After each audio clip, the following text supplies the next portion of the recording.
Welcome to the UP College of Medicine Class of 1998 webinar series. As this year's Silver Jubilarians, our class is hosting most of the webinars this year on Mondays, Wednesdays, and Fridays unless announced otherwise. Coming from our successful webinars last year, our 2023 theme is still primary healthcare in the era of universal healthcare. In this current webinar series, we hope to unlock knowledge and discuss interesting and relevant topics for primary care physicians, including GPs, family and community medicine physicians, occupational and industrial health physicians, as well as other allied medical professionals. Here are some reminders for a smooth webinar experience. Firstly, kindly turn off your microphone and video for the duration of the webinar. Secondly, we encourage you to participate in an interactive discussion at the end of the speaker's presentation.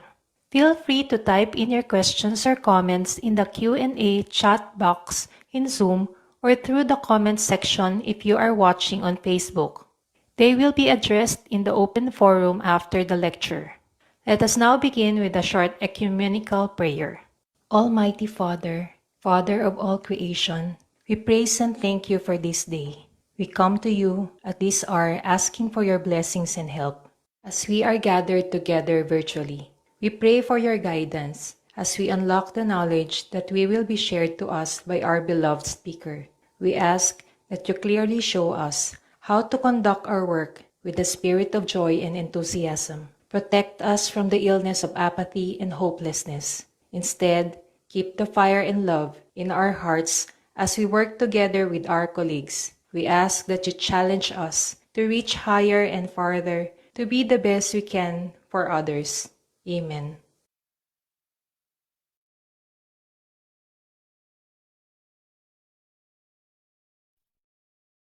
Good afternoon to everyone on Zoom and those watching the live stream on Facebook and the UP Manila live stream.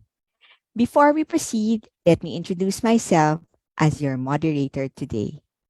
I'm Dr. Faith Joan Mesa Gerlan, a member of UP College of Medicine Class of 1998, this year's Silver Jubilarians. I am a fellow of the Philippine College of Emergency Medicine and a consultant at the Department of Emergency Medicine at the UP Philippine General Hospital. Allow me to introduce our esteemed guest speaker, my classmate, Dr. Deborah Ignacia David Ona. Dr. Ona should be a familiar face to our loyal attendees, as she has been our expert speaker for many webinars since last year. She is a clinical associate professor at the Division of Hypertension, Department of Medicine at UPPGH. She is also the immediate past president of the Philippine Society of Hypertension, and she is currently the Chief Medical Officer of St. Luke's Medical Center in Quezon City.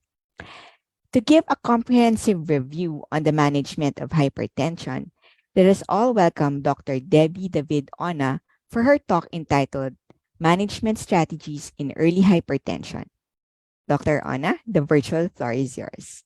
Thank you, Faith, for that generous introduction. So, as Faith has informed all of you, suki na po ako palagi sa webinar na to. And I hope that for every lecture that I give you, you learn a little from what I usually. So what we're going to do right now is to look at hypertension management. We want to look back what we've done for the past years and what we will do in the future, because we know that hypertension really is a great burden in the Philippines. So these are my disclosures, and this is the outline of my talk. So first, we need to know what the burden of hypertension is. We want to know the impact of COVID-19 on hypertension care. We talk about the Philippine Clinical Practice Guidelines on Hypertension Management, as this was endorsed by the Department of Health already. And what are the new technologies? Do we do out-of-office BP measurements and technology-based interventions moving forward in our management of hypertension? So first, the burden of hypertension. So it's still the number one killer. Cardiovascular disease is still the world's number one killer. It accounts for 18.6 deaths every year, 18.6 million deaths every year. That's 33% of all global deaths. The thing about cardiovascular diseases is more than 75% of the cardiovascular deaths take place in low to middle income countries. And we all know that the Philippines is one of in the low and middle income countries. The thing about cardiovascular disease is that the risk factors are modifiable. So we all know what the risk factors are: high blood pressure, high cholesterol, overweight, obesity, air pollution, physical inactivity, unhealthy diet, diabetes, smoking, kidney disease, and harmful use of alcohol. So these are risk factors that are within our control.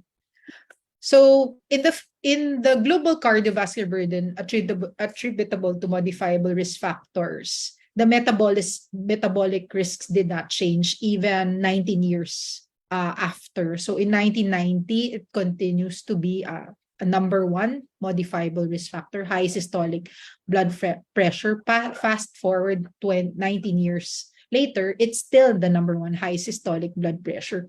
And if you look at the Philippines, if you look at the top causes of mortality, this is in January to September of 2021 and 2022, you see that hypertensive diseases is part of the top 5 causes of mortality.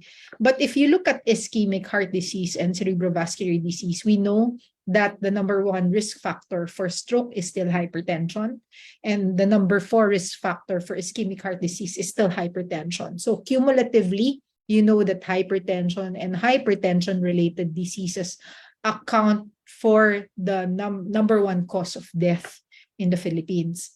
And if you look at the prevalence of hypertension in the Filipinos, this is the PRESION study that was done by the Philippine Heart Association. It's a randomized nationwide survey that was conducted during the pandemic, April 2021, which included 3,437 participants. And you know that 30%, so nag-increase siya from a 19% prevalence rate from the FNRI, it went up to 37% of Filipinos have hypertension. And if you look at the percentage of hypertensive Filipino adults based on the BP grade categories, majority of those are still in the grade 1, some 25% grade 2. And what is really alarming is that even if we know the prevalence rates of our patients, even if we know that they're hypertensive, look at the control rates. So you still have more than 50% of people diagnosed with hypertension with still uncontrolled hypertension. This is not different from the hypertension control rates in many Asian countries. This was done in 2017, where the prevalence rate then of the Philippines for hypertension was 28%. And if you look at the awareness, 67% know that they're hypertensive, and out of the 67, a lot of people were treated. But what is dismal is that even if they were treated, only 27% still are uncontrolled. So you have a lot of Filipinos running around with knowing that they are hypertensive but have uncontrolled hypertension. So potentially these patients are still an increased risk of developing cardiovascular complications. So this is a study that we made, Dr. Asis and the Philippine Society of Hypertension. We wanted to make a case to government that if we won't do anything about it, if the prevalence rate continues to be at 23%. So we see that the projection of Filipinos becoming hypertensive will double or even triple. And what is really alarming is that because these patients have hypertension, the deaths related to hypertension will increase more than double, from 90,000 in 2015 to 210,000 due to the complications of hypertension, which is ischemic heart disease, stroke, and CKD. And it's still the same for both males and females. So you know that if you continue to have this prevalence rate, tumaas pa nga tumaas siya no pandemic, become 34%. If we don't do anything about it, then we see a lot of people having complications because of hypertension. So we look back, that's the title of my talk. We look back what was the impact of COVID-19 on hypertension care. So during the COVID-19, this was from the WHO in 2020. They looked at all of the countries and saw what were the disruptions in terms of non-communicable disease related services. And the second that second NCD that was disrupted or partially disrupted was that of hypertension management. And it's almost 50 to 60% of countries during the COVID pandemic that management of NCDs, particularly hypertension, were disrupted. And if you look at, this was in 2020, if you look at the data, your comorbids, particularly cardiovascular disease, particularly hypertension, cardiovascular and cerebrovascular disease, increase the odds for severe COVID-19 by twice, 2.3, 2.9, and 3.9 times, respectively. In the Philippines, we did a study. I was fortunate to be part of this study. We looked at the clinical outcomes in COVID-19 among patients with hypertension, the Philippine Corona study. The setting was 37 hospitals in the Philippines. 10,881 patients were admitted for COVID-19 from February to December 2020. This was the time that we didn't have the vaccine yet. So you see that the association of having hypertension with different outcomes of interest. So it increases your risk for severe and critical COVID if you're hypertension. It increases the risk for neurological presentation and complication. It increases the risk for mortality, respiratory failure, mechanical dependence for 5 days, ICU admission, and basically all of the things. When you have hypertension during the time before the vaccines, you saw that you have an increased risk of developing complications secondary to COVID. And if you look at the Kaplan-Meier curve in the study that we did, you see that compared to the non-hypertensive patient, the hypertensive patients really had higher risk of inpatient mortality, respiratory failure, and ICU admission. This was adjusted for the different confounding variables of interest. That is why when the vaccination rollout came about, the vulnerable populations, patients with hypertension and comorbid conditions, were really the first people who were given the vaccines. So this is what we say, that when an epidemic such as hypertension, even hypertension actually, and a pandemic collide, which is COVID, because COVID during that time, because we were in quarantine, a lot of people had sedentary lifestyle, there was increased stress, there was weight gain. So it actually increased your risk of developing cardiometabolic disease. This is what I say, that when an epidemic and a pandemic collide, you have the perfect storm. So we need to learn from what we saw from all of the things that was done before. So that's why we did all of the studies and try to manage patients well in the future. So basically, we saw that there was still an epidemic of NCDs, and part of the risk factor is hypertension. So how can we address the gaps in the assessment and management of hypertension? So we have multi-specialty collaboration, we have government policies and programs, we have public-private partnership, we have physician-driven patient education, that what we do as clinicians daily when we talk to our patients. We have patient awareness campaigns. And the thing that we saw, basically, since we look at the prevalence of hypertension through the years, it actually didn't go down, was to develop clinical practice guidelines made for the Filipino. So I was fortunate to be part of the Philippine clinical practice guidelines. So if you're not still if you do not know of the guidelines, then this is actually available. You can just download. It's for free. The executive summary of the 2020 clinical practice guidelines for the management of hypertension in the Philippines. The full document was endorsed to the DOH. So it it would be the paper, it would be the guideline that the DOH will endorse come universal healthcare. So the full guideline is available at the DOH website if you want to look at the full guideline. We're very fortunate that it's very comprehensive because we have management of hypertension for the adults, management of hypertension for diabetes, for CKD, hypertension in pregnancy, in stroke, and even in pediatrics. So we were proud of this guideline because it was very comprehensive. So I'd like to just give you what the BP thresholds and targets are for the guidelines. We made it so simple that you only memorize one or two things. So we said that for adults less than 80 years of age, for you to be able to treat patients with hypertension, the BP threshold for treatment should be more than or equal to 140/90, at least on two separate occasions. And the target blood pressure is just less than 10 of both of the systolic and of the diastolic. So that's less than 130/80. For elderly, we defined elderly as 80 years old and above. So the treatment threshold blood pressure is 150, more than or equal to 150/90, and minus 10. The target BP is less than 140/90. For diabetes and CKD, it's still the same thing. For diabetes, the threshold is that of the adult. So it's very simple whether you have patients with run-of-the-mill hypertension, diabetes, and CKD, then your target threshold is less than 130/80.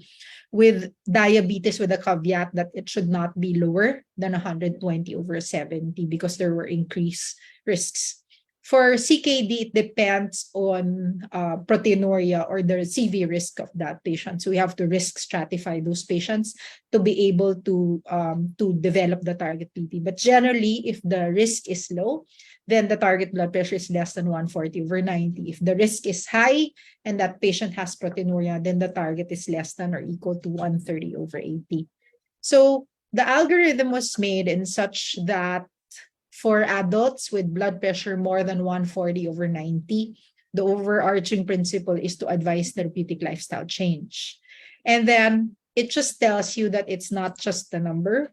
What you need to do is to try to look at the risk of that patient. So we advocate risk factor stratification. Number one, you have to look at the risk factors of your patient. Second, you have to look at hypertension-mediated organ damage, such as LVH, CKD. And then third, if that patient has cardiovascular disease at the outset, if that patient had a stroke, had an MI, so that patient is of high cardiovascular risk. So if your answer to the question, after you saw that the patient has a blood pressure and after you risk stratify that patient, if that patient is of high risk, then you need to start with any of the first-line drugs as monotherapy or in combination. So basically, number one, you have to look at the blood pressure. Number two, you have to educate your patients regarding the modifiable risk factors that need to be modified. Number three, you need to look at the risk factors and risk stratify that patient. If that patient is of high risk, then you need to start medications at the outset. If that patient is of low risk, then if that patient is really motivated and has modifiable risk factors, then you do lifestyle change and try to look at the BP after 3 months. So basically, the definition of hypertension for the clinical practice guidelines is an office blood pressure of more than or equal to 140/90 on two separate occasions. So anong BP measurement ang gagawin? We said that in office and out of office BP recommendation can be done using a digital device. So the digital device should be the one that's used in the arm.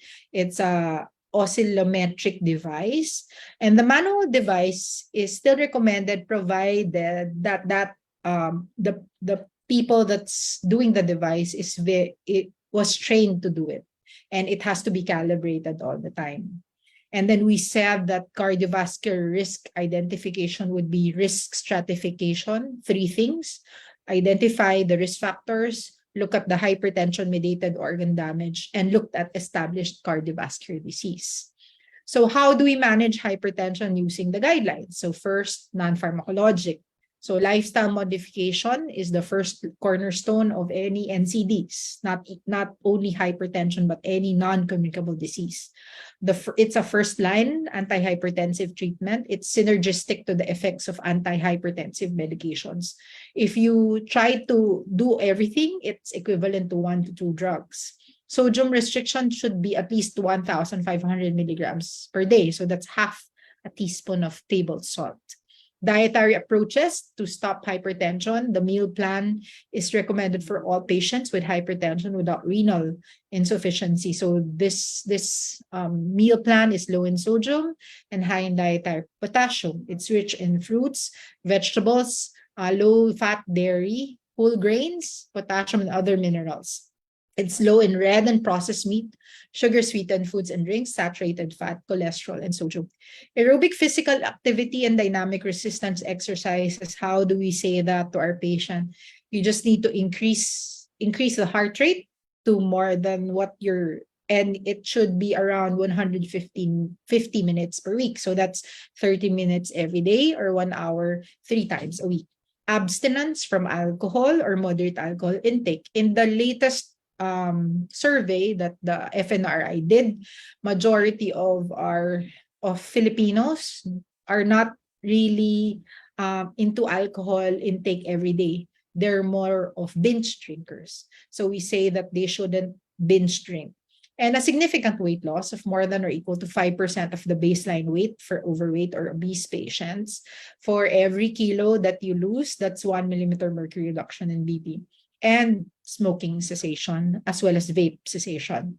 So what are the preferred drugs for the treatment of hypertension? So we said that the suitable first line for any uncomplicated hypertension, the suitable first line antihypertensive drugs would be an ACE inhibitor, ARB, a calcium channel blocker, a thiazide or thiazide-like diuretic as monotherapy or in combination. The caveat would be it has to be a long-acting antihypertensive drug. The ideal combination would be a RAS blocker with a calcium channel blocker or a thiazide or thiazide-like diuretic. We do not combine an ACE and an ARB together, an ACE-ARB with direct renin inhibitors. Do we advocate for single pill combination or free combination? We say that because single pill combination is not available or even not affordable in all areas of the Philippines, we need to use free combinations if possible. So this is just an overview of the antihypertensive drug classes and its mechanism of action. We know that the renin inhibitors, actually what it does is it reduces angiotensin, either reduction in the production of angiotensin or blocks the effects of angiotensin. So what it does is it vasodilates your blood vessels, thus lowering your blood pressure. And these are the most common side effects. For your calcium channel blocker, it blocks the flow of your calcium. So what it does is it thus expands your blood vessels, but these are your common side effects. Beta blockers, what it does is it reduces cardiac output and it reduces your heart rate. So when your heart rate and your cardiac output is reduced, then your blood pressure is reduced. However, most beta blockers, the older ones, have a lot of side effects. Your diuretics, what it does is it increase excretion of sodium. So where sodium does, water goes. So it gets rid of the excess water in the body. So it reduces your cardiac output, which reduces your blood pressure. But there are metabolic changes. So note that these are the most common side effects, but for the newer ones, we know that these side effects are mitigated or have been reduced. So if you look at the number of antihypertensive drugs in intervention studies, the intervention studies was done through the years. You see that one third of patients get normalized with one agent. 1/3 get normalized with 2 agents, and 1/3 get normalized with more than or equal to 3 agents. And this is just to show you that there is a J-curve between the achieved mean on treatment systolic blood pressure and the primary outcomes. That's why for patients with diabetes, we say that you should not lower your blood pressure to less than 120/80 because you see that your risk increases when your blood pressure is less than 120 and your diastolic blood pressure is less than 70. There appears to be a J curve in hypertension. And if you look at the local guidelines, that's why we say any of the first-line drugs can be given as first-line treatment, your ACE inhibitors, your ARBs, your CCBs, and diuretics. Basically, in all of the guidelines, whether it's the European, whether it's the British, whether it's American, and whether it's a Chinese or Japanese guidelines, as well as the Joint British Society, we are one in saying that the first line of treatment would be an ACE, ARB, and a diuretic. So we focus on CCBs. So CCBs, if you look at the NICE guidelines, they support CCBs as the preferred treatment in patients more than 55 years of age because of the mechanism of action. Because as you grow older, your arteries become stiffer. So your calcium channel blockers work with those arteries. That's why it's better to give them a calcium channel blocker. So if you look at amlodipine, it has been proven for patients with isolated systolic hypertension for older patients.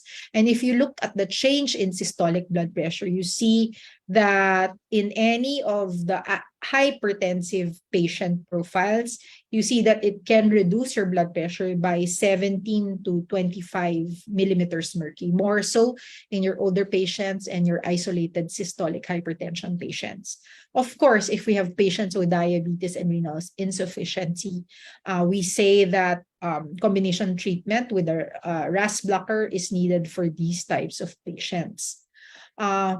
Amlodipine also has been demonstrated to have established efficacy to reduce the risk of stroke in landmark trials. So we all know that for stroke, we know that amlodipine has established efficacy versus placebo, 40% reduction of stroke, versus ACE inhibitors, 18% reduction versus stroke, versus ARBs, 16%, and versus beta blockers and diuretics, 14%.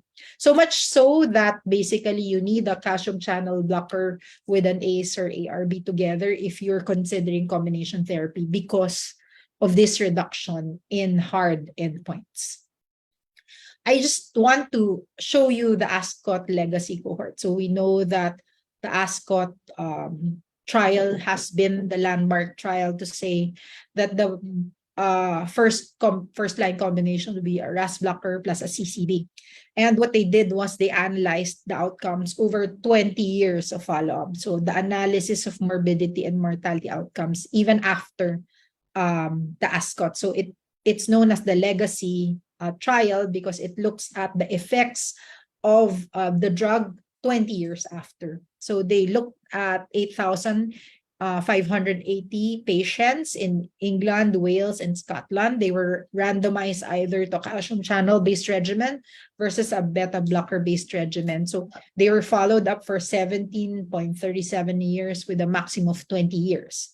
And the data was obtained on mortality and morbidity, and these were the outcomes. So if you look at the curve, not the curve, if you look at the data, you see that amlodipine-based regimen actually has a reduction in mortality and morbidity outcomes even after 20 years. So reduction in non-fatal, fatal stroke, reduction in total events, total coronary events compared to that of an atenolol-based regimen.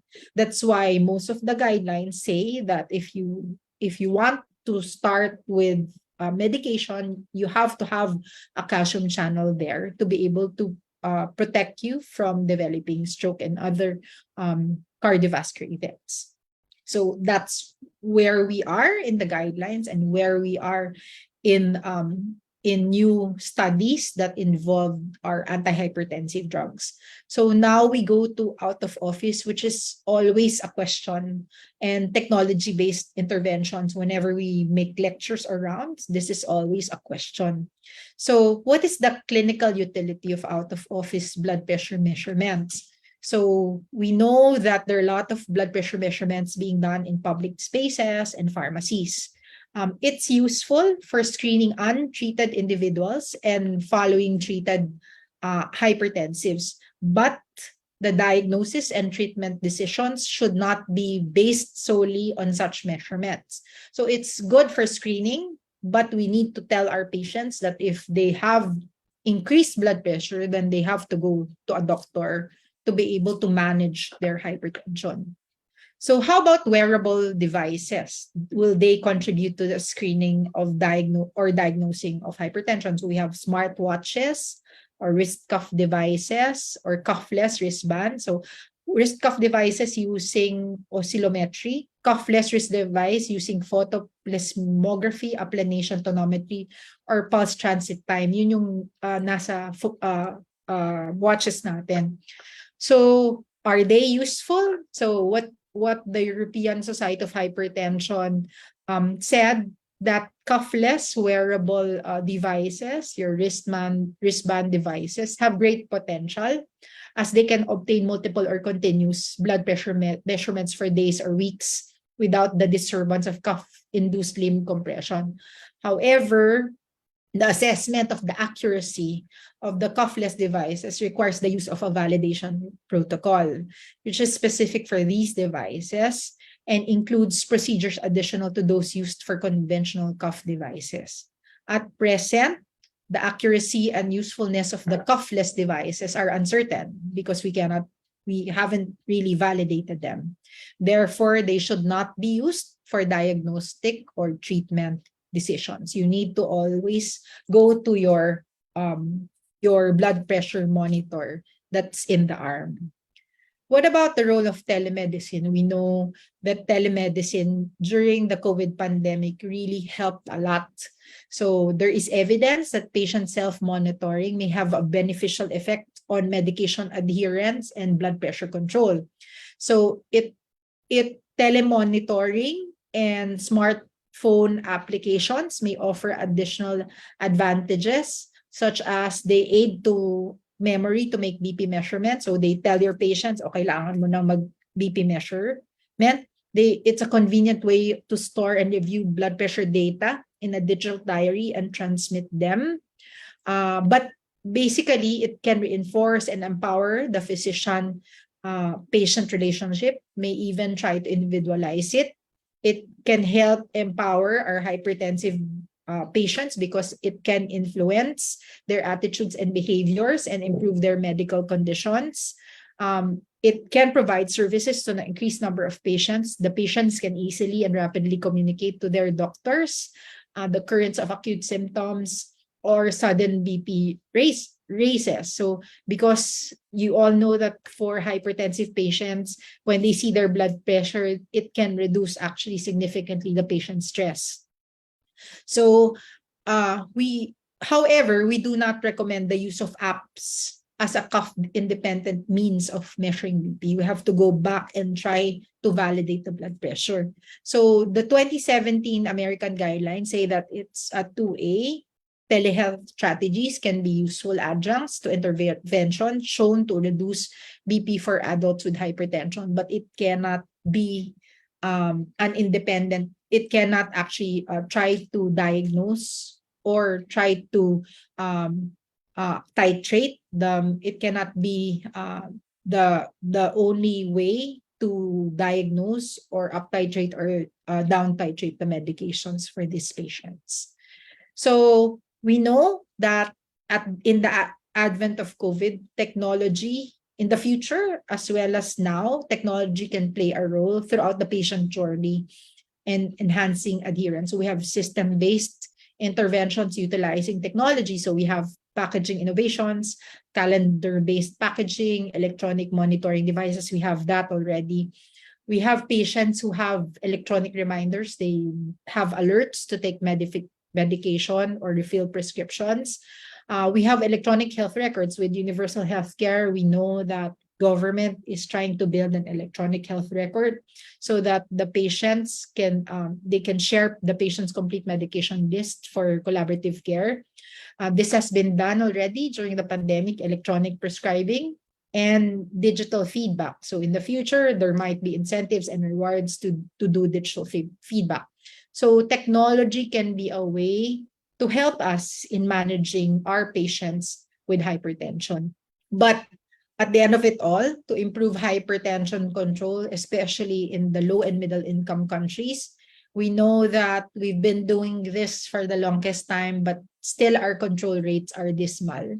We need to do promotion, collaboration, and implementation. It's for everyone. It's a whole of country initiative, actions for all stakeholders. So at our level as practitioners, we can do BP screening. In the level of government, there has to be access to affordable healthcare and anti-hypertensive medications, treatment adherence to improve control. So we need to collaborate not only with government, with each other, with societies. There's an urgent need to combat the emerging hypertension burden, as we saw that if we cannot really bring down the prevalence of hypertension and we would not increase our control rates, then we see a lot of patients having complications in the future, which I think is more expensive for government. And we have to have innovative, cost-effective, and sustainable programs for hypertension prevention and control as a public health priority. So in summary, hypertensive diseases is the fifth leading cause of mortality in the country. Because of COVID-19, hypertension management has been disrupted in more than 50 countries. 50% of countries reporting disruptions to NCD-related diseases. So in the Philippines, we still define hypertension as more than or equal to 140/90 for most adults. Lifestyle modification is synergistic to antihypertensive medications.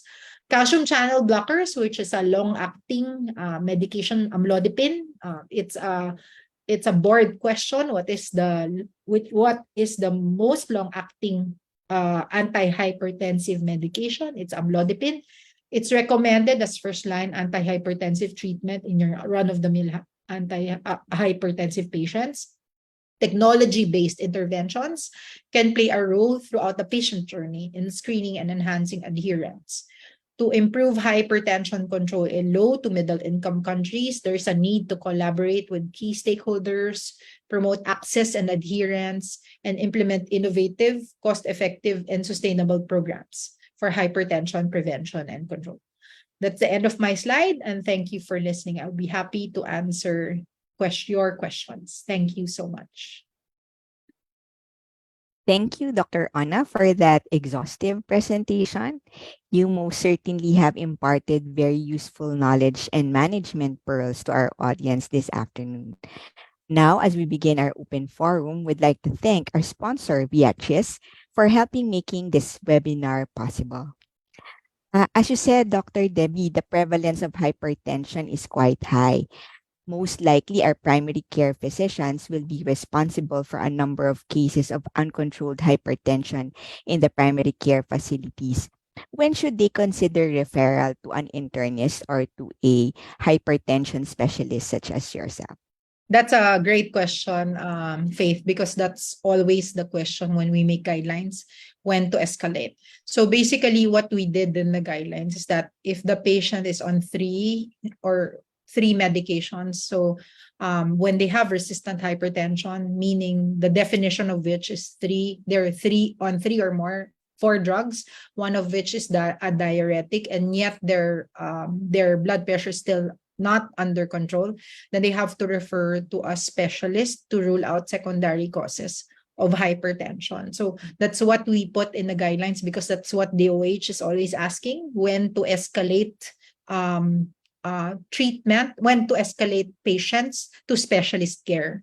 So I know that you're always asked that questions when we make guidelines, when do we escalate to specialist. So I think yun. If you have patients who have uncontrolled hypertension, even on 3-4 drugs, then you can refer to a specialist to rule out secondary causes. Yeah, okay. Thank you so much, Dr. Debbie. There's a related question probably on that, no? What from Dr. Donna regarding the guidelines for hypertensive urgency, because this might be also a reason for referral. to a tertiary facility? And if medications are already being prescribed, how should we manage this? That's another lecture, Donna. But we're doing, di ba, Faith? We're doing the hypertensive urgency and emergency guidelines. So probably in 6 months' time, we'll try to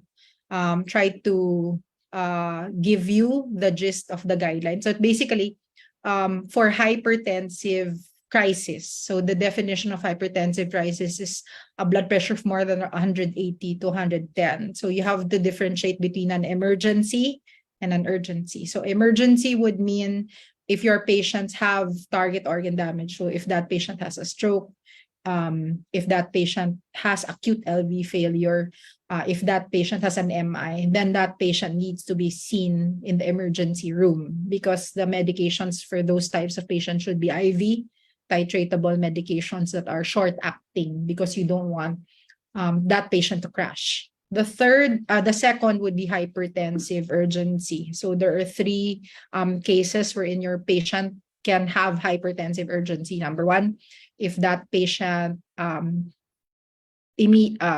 stop their medications, especially if it's a beta blocker and alpha blocker. So basically, we know that there's rebound hypertension.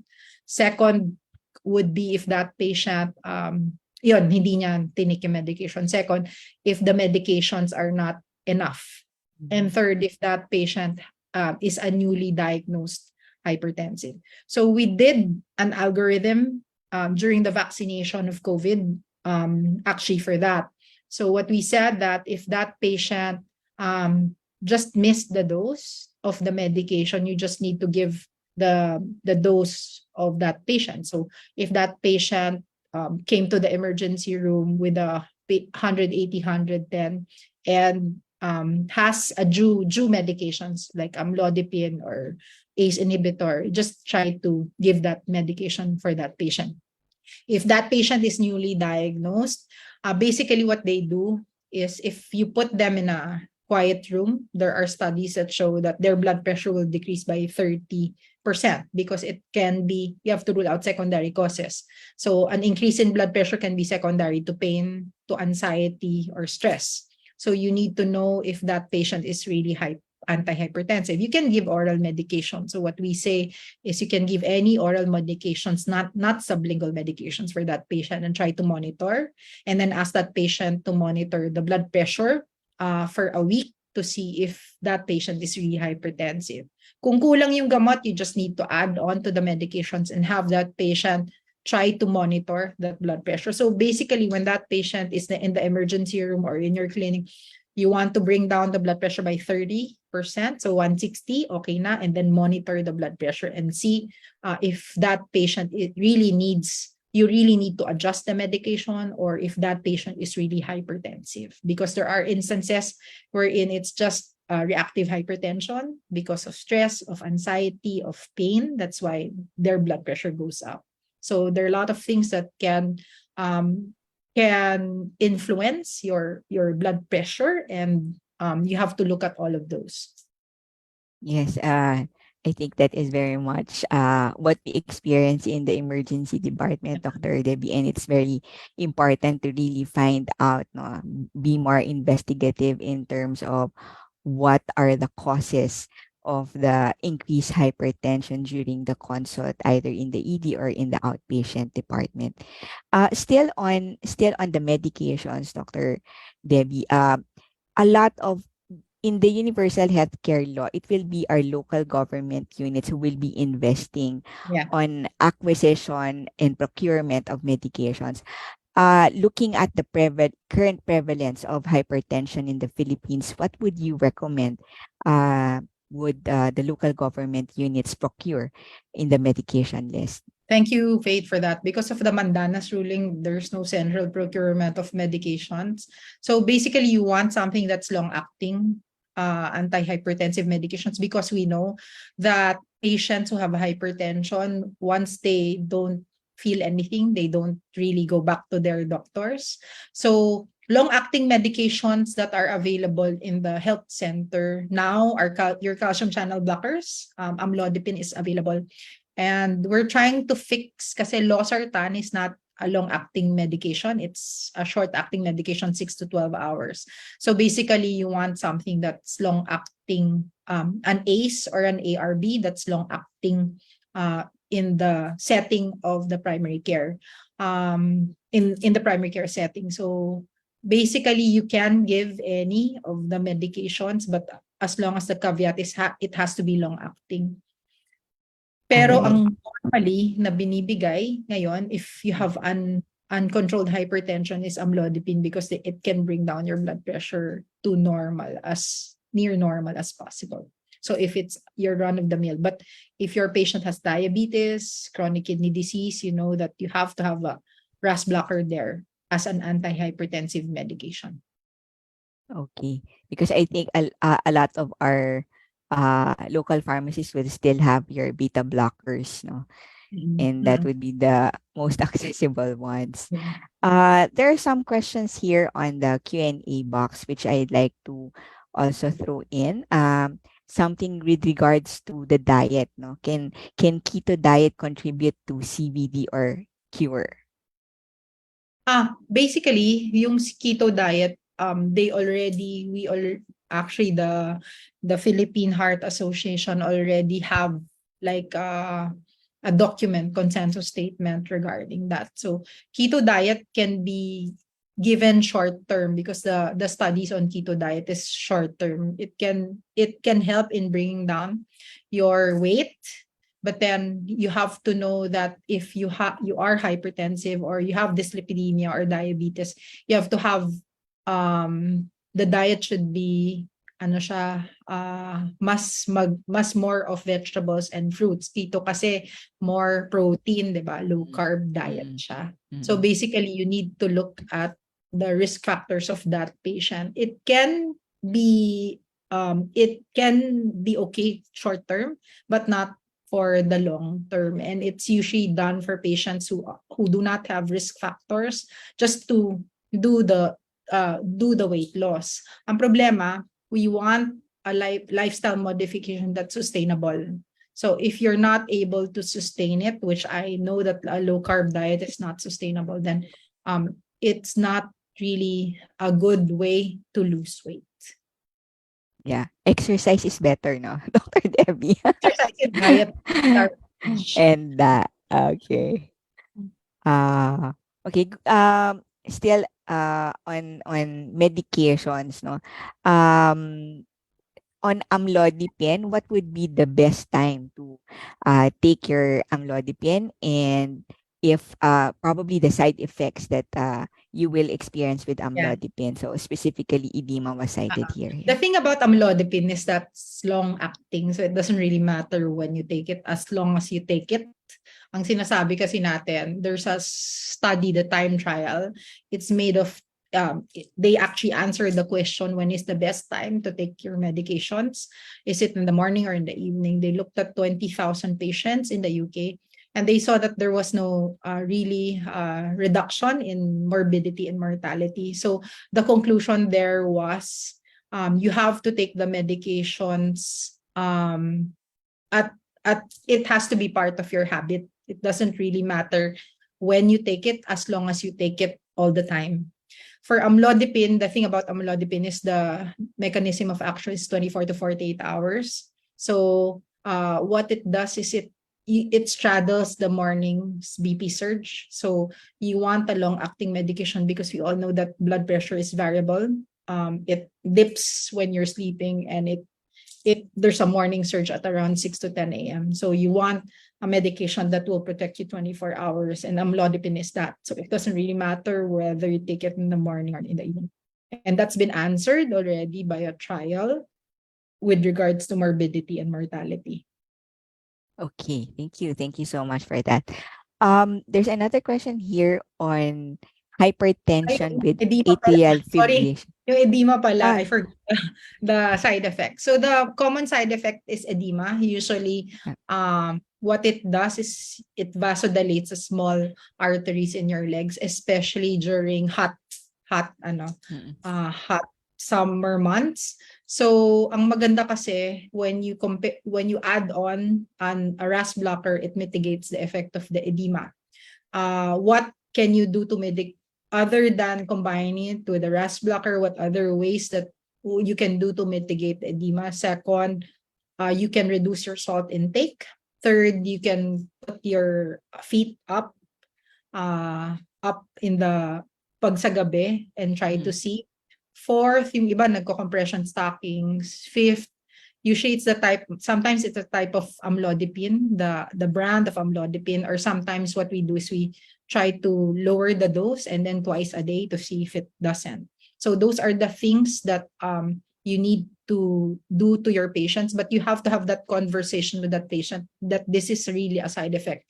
But if they feel that hindi nila kaya yung side effect, then you can shift to another drug. But those are the things that you can do to mitigate the edema. All right. Thank you. With regards to, you mentioned the importance really of compliance, no, to medications, and I think the physician factor is a very important factor in patient compliance. So maybe you can share with us some tips that you would have for primary physicians. How can they improve their relationship siguro with their patients to be able to increase their compliance? And you already mentioned some of the technologies, pero aside from the technologies, is there anything else that should be emphasized, no, to our primary care physicians with regards to improving patients' compliance to medications? Thank you, Faith, for that. I know that majority of the people here who are listening have 20, 30 patients, but it really is important to educate your patients to say that hypertension is a chronic disease. It will not go away just by looking at it. It's either you do lifestyle modification or drink your medications. So you have to involve your patient. It has to be a shared decision making. They have to know that once they stop their antihypertensive medications, then they can potentially develop complications such as stroke, heart attack, and it's going to be more expensive for them because there's more medications that they to need to drink.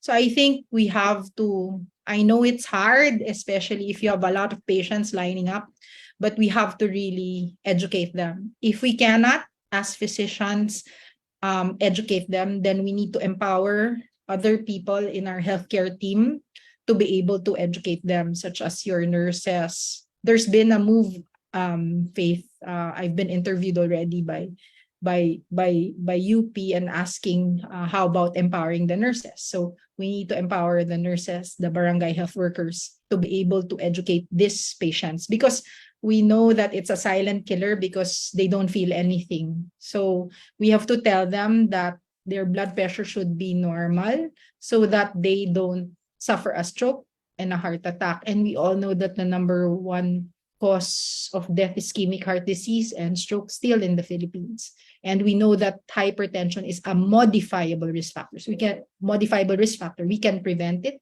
We can prevent the complication. So you have to really educate your patients. I know it's hard, but you have to delegate the education to somebody in your healthcare team if you cannot do it yourself. Yeah, so collaboration talaga ng team members. Yes, yes. Thank you so much. With regards to, there's two questions here on the management of hypertension among diabetics. In one of the questions is the rationale for the 120/70 recommendation, Yeah. and what is the danger of having it below the in terms of BP control, that is. Uh, And yeah, I think that's basically the question on diabetic management. So Yeah. for diabetes, our endocrine colleagues actually did the guidelines. So their recommendation is to do combination treatment or single pill combination with an ACE and an ARB or a CCB at the outset for patients with diabetes, because most patients with diabetes would need two drugs at the outset. So the cutoff, like your European guidelines, it shouldn't go lower than less than 120 over 70 because of the there are studies that show that there were increased risks. And as you look in the advance and accord trial that I've shown in my talk, that there is a J curve there. And the advanced trial is hypertensive patients with diabetes. That's why we put in the guidelines, because of the clinical trials that were the basis for not reducing the blood pressure to less than 120 over 70 because of that J curve, because of advance and the accord trial, which mostly are composed of diabetic patients. All right. I think we're down to our last question, and probably this will be among the 60-year-old patients using CCB and ARB, how do we increase the dose? For elderly patients, For elderly patients, so the yes, cutoff who is are already on CCB. CCB and ARB, yeah. Do we How still do increase the dose? how do we Or increase? do we add on? Yeah.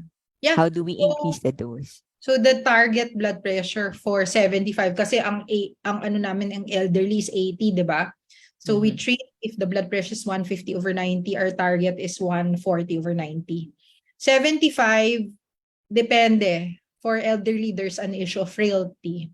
So if the patient is healthy, 75-year-old, then we can titrate it. Either if you start with amlodipine 5 milligrams, then you can put it to 10 milligrams, or you add on a RAS inhibitor, whether an ACE inhibitor or an ARB, to the regimen. But for elderly patients, you have to look at orthostatic hypotension. So you have to check that all the time for elderly patients, for diabetic patients.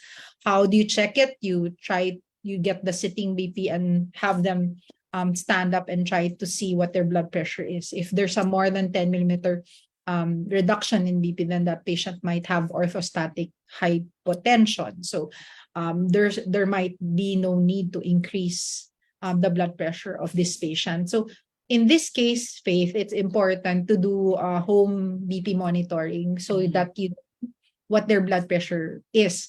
Alam mo yan, Faith, di ba? Marami Mhm. tayong mga pasyenteng pumupunta sa clinic or sa ER na matatanda na mukhang may white coat, hypertension, tapos pag pinakuha mo yung blood pressure sa bahay, normal. So in this case, what I'll do is I'll try to look at orthostatic hypotension first and do home blood pressure monitoring. If the blood pressure is consistently more than 140 over 90, then I can add on the medications. But if it's not, then I can continue with the medications, with the dose that I have at this point in time. Okay. Tapos There are, issue yeah. frailty pa ha. So Oo, kung oo. bedridden yan, yon kailangan Baka magkaroon pa ng fall yan. individualized treatment yan, because it's very hard for senior citizens. Baka pag nag-orthostatic Yes. hypotension, mag-fall yan, Mm. mag-fracture, mas maraming mangyayari. So you have to cover the bases for patients such as those with elderly, those that are elderly, sorry. All right. I think we have really had a very interesting discussion with Dr. Anna this afternoon. And once again, Dr. Anna, thank you for sharing your time and expertise today. And in grateful recognition of your tireless participation in our weekly webinars, let me present you with the certificate of